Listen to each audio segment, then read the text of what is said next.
Good morning, 8th class. This is the first video of chapter number 6 from your civics book.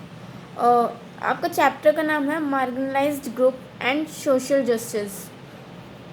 इस chapter में हम पढ़ेंगे जो लोग होते हैं ना, मतलब जो अलग कास्ट के लोग होते हैं, लाइक SC ST वगैरह जो होते हैं, जो नीची कास्ट के लोग होते हैं उनके बारे में हम पढ़ेंगे. ठीक है, स्टार्ट करते हैं अपना chapter. There are sections of the society who have long been treated unequally and have been pushed towards a low social status. These peoples are termed as the marginalized sections. देखो, हमें पता है कि हमारे society में बहुत समय से ऐसा होता आ रहा है कि कुछ जो लोग होते हैं, कुछ पीपल के साथ अनइक्वल, मतलब उनको सामान्य नहीं माना जाता, उनको लो सोशल स्टेटस की तरफ पुश किया जाता है और उन लोगों को क्या कहा जाता है, उनको मार्जिनलाइज्ड सेक्शंस में बांटा जाता है. ठीक है, उनको मार्जिनलाइज्ड सेक्शंस में रखा जाता है. There marginalisation can be because they speak a different language, follow different customs and have a different lifestyle. और उनको इसलिए अलग किया जाता है क्योंकि वो अलग बोलते हैं, उनकी जो भाषा होती है वो बिल्कुल बाकी लोगों से अलग होती है, वो अलग कस्टम को फॉलो करते हैं, उनका अलग ही रीति रिवाज जो होता है वो अलग होता है, उनकी जो लाइफस्टाइल होती है वो जैसे रहते हैं वो भी बाकी लोगों से अलग होता है. They may also feel marginalised because, वो भी अपने आप को मार्जिनलाइज्ड मतलब अलग फील करते हैं बिकॉज क्योंकि वो गरीब होते हैं और लो सोशल स्टेटस से बिलोंग करते हैं. ठीक है, people of such sections are pushed towards the margins of the society and the even denied towards the margin of the society and even denied access to certain basic rights. और क्या करते हैं, मतलब ये लोग जो इस सेक्शंस के जो लोग होते हैं वो अपने आप को उस सोसाइटी में अपने की एक मार्जिन पे रखते हैं कि इस मार्जिन से हमें बाहर नहीं जाना. ठीक है, जैसे वो होते हैं ना रेखा, लक्ष्मण रेखा, लाइक उस टाइप की मार्जिन रखते हैं, उस मार्जिन से उनको बाहर ये नहीं जाते. ठीक है, लाइक सोसाइटी में जो भी है इनका जहाँ तक बनता है सिर्फ वही काम करते हैं, आगे ऊपर का कोई काम नहीं करते. ठीक है, they are viewed with hostility and fear, और इनको डरा के रखा जाता है. ये सब इनको इन पे दबदबा टाइप जो होता है इनको डरा के रखा जाता है. ठीक है, thus economic, social, cultural and political factors work together to mark certain groups in society feel marginalised. और economic, social, cultural, political factors ये जो हैं वो सारे साथ में काम करते हैं इन लोगों को मार्जिनलाइज मतलब कि अलग मार्जिनलाइज्ड करने के लिए. ठीक है, in India, large number of people have experienced marginalization on account of the caste system.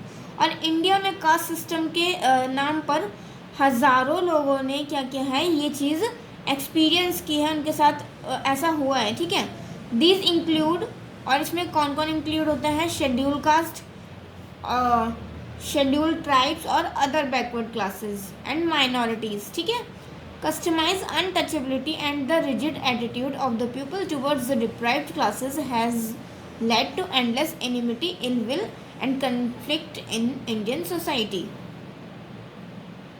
और जो क्या मतलब इन लोगों से क्या करते हैं, जैसे कि लोग जो होते हैं वो छुआछूत मानते हैं कि नहीं इनको टच करना या इनकी हेल्प नहीं लेनी, ऐसे कुछ मतलब मानते हैं कि ये नीचे की कास्ट है तो इनसे बात नहीं करनी, ऐसा कुछ. ठीक है, अब हम आगे बात करते हैं शेड्यूल कास्ट के बारे में.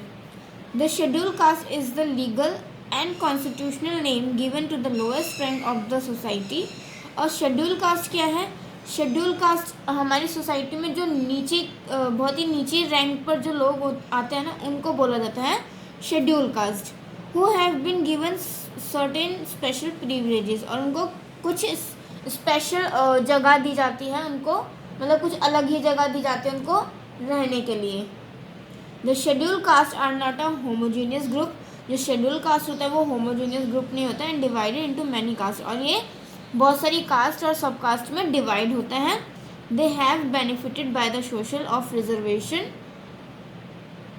wherever seats have been reserved for them in government.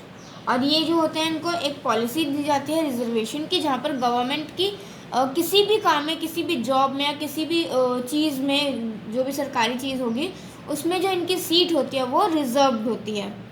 Like अगर हमें मेंबर ऑफ पार्लियामेंट बनना है, लेजिस्लेचर बनना है, मेंबर ऑफ लेजिस्लेचर, तो फिर इस सब में भी इनकी जो सीट होती है वो फिक्स्ड होती है, रिजर्व्ड होती है इनकी सीट, ठीक है।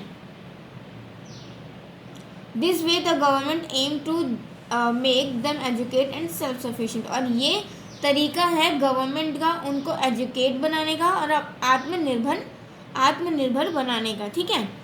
so that they can come out of the stigmas of the caste system and lead respectable life. और इसकी वजह से ऐसा इसलिए कर रहे हैं ताकि ये जो अपनी कास्ट सिस्टम है उससे बाहर आए और अपनी लाइफ बिल्कुल अच्छी तरह से, जैसे नॉर्मल लोग जीते हैं वैसे जिए। रिस्पेक्टेबल मतलब कि रिस्पेक्ट वाली लाइफ जो जीते हैं बाकी लोग वैसे जिए, ठीक है। नेक्स्ट है हमारा measures adopted for the betterment of the condition of schedule caste. अब शेड्यूल कास्ट की स्थिति सुधारने के लिए क्या स्टेप्स लिए गए हैं उनके बारे में हम पढ़ते हैं। With the achievement of freedom, जैसे कि हमें फ्रीडम जब मिली, the Indian constitution recognise the need for safeguards. जब इंडियन कॉन्स्टिट्यूशन ने क्या किया, उनको नीड हुई सेफ गार्ड्स लॉ एंड उन्होंने कॉन्स्टिट्यूशन संविधान में सेफ गार्ड्स लॉज और बहुत सारे एडमिनिस्ट्रेटिव लॉज का निर्माण किया, ठीक है।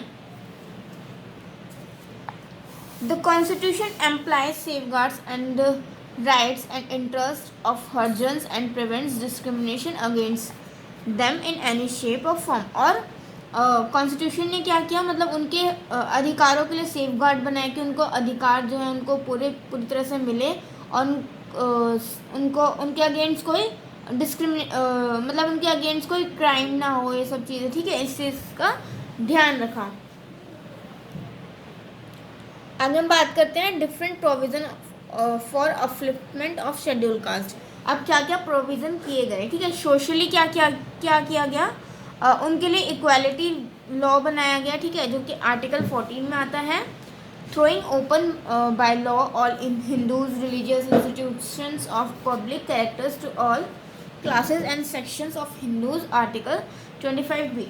removal of any disability, liability, restriction or conditions with regard to access to shop, public restaurants, hotels and places of public resort maintained wholly or partially out of state funds and dedicated to the use of general public। और इनको क्या किया गया, मतलब कि इनकी disability, liberty, restrictions जो इन पे लगे हुए थे उनको हटाया गया ताकि ये पब्लिक प्लेस में जा सके, पब्लिक रेस्टोरेंट्स जो होते हैं उसमें जा सके और जो शॉप्स वगैरह होते हैं उसमें जाकर अपने लिए यूज़फुल जो सामान होते हैं वो ले सके, ठीक है। forbidding of any denial of admission to educational institution maintained by the state or receiving grants out of the state funds। और इनको क्या किया गया कि एजुकेशनल इंस्टीट्यूट्स में इनको पढ़ने के लिए इंस्टीट्यूशंस मेंटेन किए गए स्टेट सरकार के द्वारा, ठीक है। और इस राज्य सरकार के द्वारा इनको फंड्स भी प्रोवाइड किए गए जो कि आर्टिकल 29(2) में है। Prohibition of trafficking in human beings and forced labour. और इन ह्यूमन ट्रैफिकिंग और लेबर के लिए जो फोर्स करते हैं उस पर रोक लगाई गई जो कि आर्टिकल 23 में है, ठीक है। Abolition of untouchability and it's practice in any form forbidden under. और इनको छुआछूत से अलग रखा गया, उस चीज़ को दूर किया गया जो कि आर्टिकल नंबर 17 में है। Appointment of commission to investigate the condition of socially and educationally backward classes. और इनको अपॉइंट किया गया, इनको इन्वेस्टिगेशन लाइक कि इनकी जो कंडीशन है सोशली और एजुकेशनली जो कंडीशन है उसको उसमें सुधार है जो कि आर्टिकल 340 में दिया गया है, ठीक है। नेक्स्ट है हमारा economic.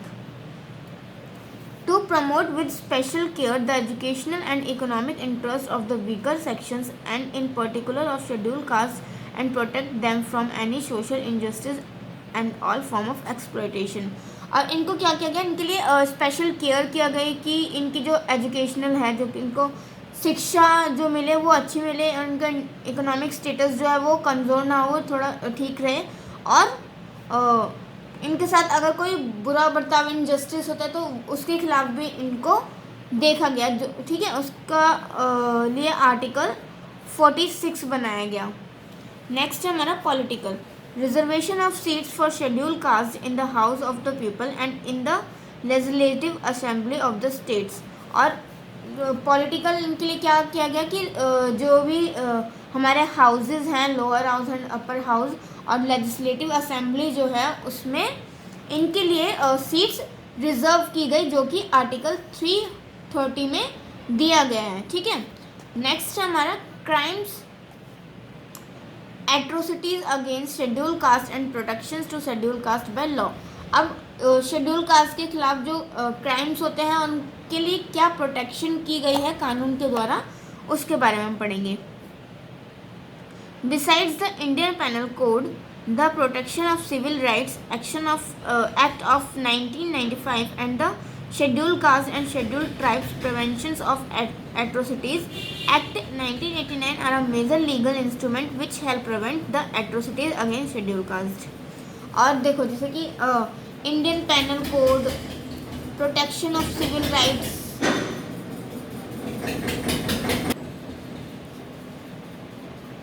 Act of 1995 and the schedule caste and schedule tribe, इनके लिए ये सारे एक्ट्स बनाए गए, ठीक है। ये सारे प्रिवेंशंस इनके लिए किए गए कि इनके खिलाफ कोई क्राइम ना हो, और क्राइम हो तो ये लोग इनको ये जो एक्ट बनाया गया और ये जो Indian penal code, protection of civil rights, ये सब इनकी हेल्प करे, ठीक है। आगे हम बात करेंगे शेड्यूल ट्राइब्स के बारे में, वो हम नेक्स्ट वीडियो में पढ़ेंगे, ठीक है। इस वीडियो में हम यहीं तक पढ़ते हैं।